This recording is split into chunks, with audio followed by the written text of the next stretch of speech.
Injuries are a part of football. We all know this. We all know that injuries are a part of the game that we love and watch every week, and professional athletes, given how much they play the game, are going to get injured. Football in and of itself isn't necessarily one of the most brutal sports that you can play. There's obviously the UFC and hand-to-hand combat sports. There's high contact sports like rugby, American football, things like that. The fact is that football is extremely demanding on the musculoskeletal system and the cardiovascular system. These athletes have been touted as some of the best athletes in the world, not just because of the level of athleticism required to play the sport. It's strictly down to the conditioning. The level of in shape these players need to be at in order to play at the top level for so long. I'd like to think I could go out there and run for 90 minutes. But when you really get down to brass tacks, these guys are in unbelievable shape. With this in mind, what I would like to look at today is the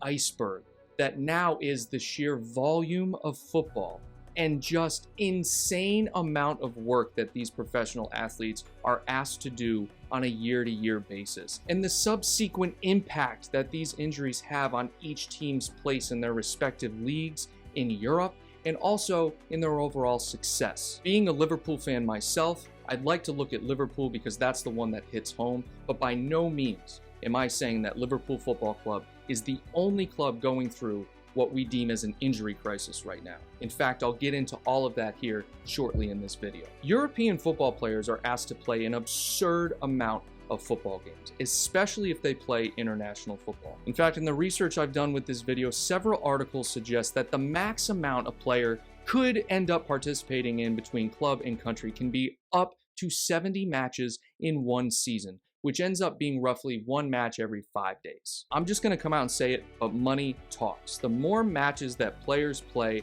the more money that their clubs, sponsorships, everything makes. And that's not the only reason that they play so many matches, but it is a very driving force in a lot of this. Not to mention, if you're a good team and you're playing in every competition like Liverpool is this year, you're gonna play an absurd amount of matches. This leads me into the injury crisis that Liverpool are experiencing and the fact that it is just the tip of the iceberg, guys. This season, Liverpool have not been the most affected team by injury. In fact, Manchester United and Newcastle United have sustained 14 injuries each this season. In fact, Newcastle were the only team across Europe's top 5 leagues where 9 of their outfield players were able to play a minimum of 75% of their domestic league minutes last season. That's unheard of. Additionally, in 23-24 in the Premier League, we are seeing a higher instance of hamstring injuries, 96% higher than the previous season. And even Liverpool, since players have come to Liverpool and play in the Premier League, it almost seems like their injuries go up. And a lot of people say this is due to the style of football that Liverpool play. And it very well may be. When you play at that level of intensity, it's very demanding on the body, thus more hamstring injuries, more soft tissue injuries. If we look at the injury record for Liverpool's players that are out right now, which is an extensive list, we're looking at Alisson, we're looking at Curtis Jones, Trent Alexander-Arnold, Diogo Jota, Thiago, Bajcetic, so many players. I'm probably forgetting some players too. Darwin Nunez is out as well. There are so many players out right now, guys.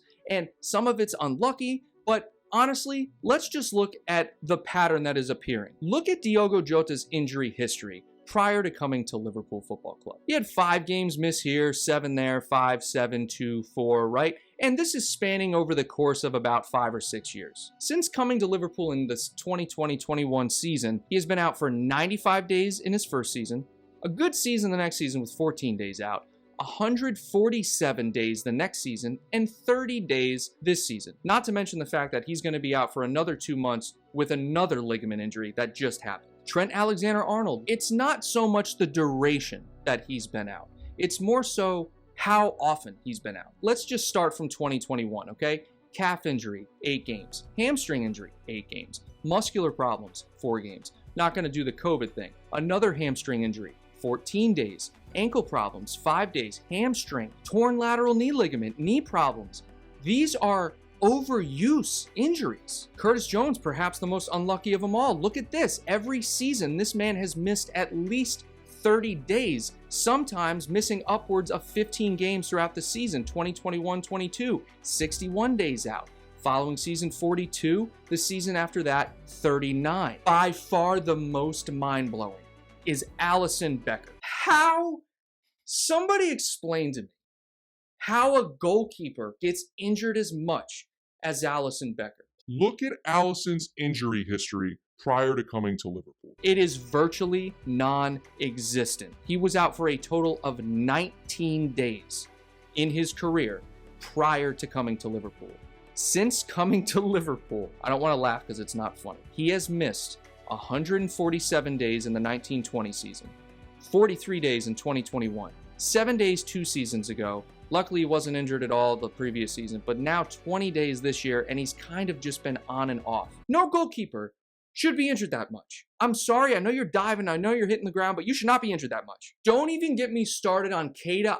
I'm not going to do it. I will not do it. But Thiago, God, what a sad story this is, man. Thiago, look at this, guys. 18-19 through the 19-20 season. He did miss some time. 23 days, 26 days, 7, 4, 28 days, right?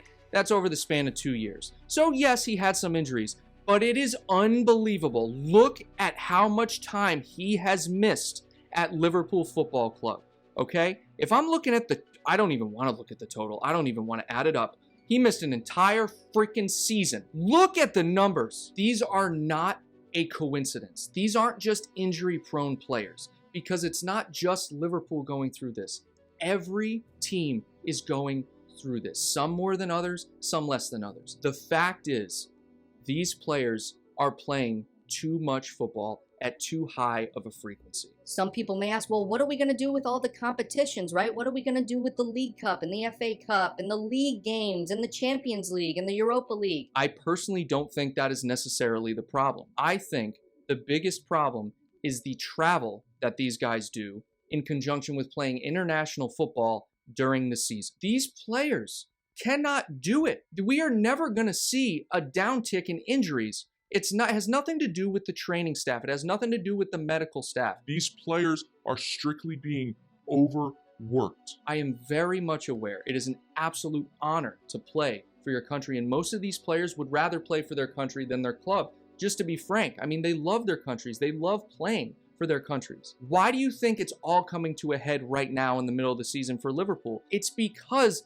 the human body, even if you're a top-level athlete, can only take so much strain. After a while, it just breaks down.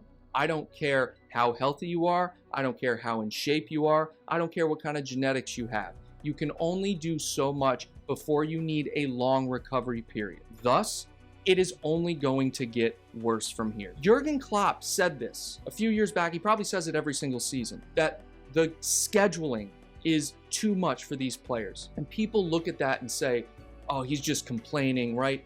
He's not. He's telling the truth. The governing bodies are going to try to push these players to play as much as possible, as frequently as possible. Not because they hate them and they want them to get injured, but because playing football makes money. There's got to be a big reform in how the scheduling is done. Otherwise, we're going to continue to see significant injuries, longer duration injuries, and thus the careers of very talented football players impacted negatively. If you enjoyed it, make sure you like the video and subscribe if you want to watch more content like this. Until next time, guys, take care.